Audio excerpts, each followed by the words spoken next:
તો વડોદરા શહેરમાં ધોધમાર માવઠા બાદ મહાનગરપાલિકા આવી છે એક્શનમાં। મ્યુનિસિપલ કમિશનર અને પાલિકાના અધિકારીઓએ સ્થિતિની સમીક્ષા કરી।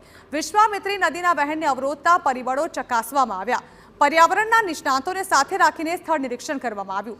તો સિંચાઈ વિભાગ અને એનએચએઆઈ અધિકારીઓ પણ જોડાયા હતા। જાંબુઆ નદીને પહોળી કરવા સિંચાઈ વિભાગને સૂચના આપવામાં આવી।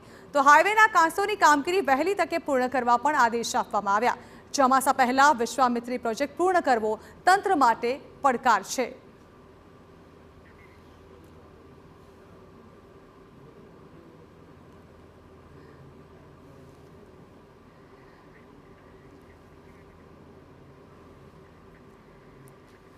તો વરસાદી માહોલને કારણે હવે વિશ્વામિત્રી નદીમાં આ વખતે પૂર જેવી સ્થિતિ ન સર્જાય તે માટેની કામગીરી જોરોશોરોથી કરવામાં આવી રહી છે, જેની આજે ચકાસણી કરવામાં આવી હતી।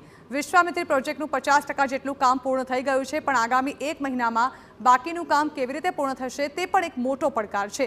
નદીની અંદર બુલેટ ટ્રેન પ્રોજેક્ટ માટે પિલર ઊભા કરાયાનું પણ ધ્યાને આવ્યું છે, ત્યારે આગામી દિવસોમાં નેશનલ હાઈવે ઓથોરિટી જે છે તેના દ્વારા પણ કાર્યવાહી હાથ ધરવામાં આવશે અને ચકાસણી કરવામાં આવશે।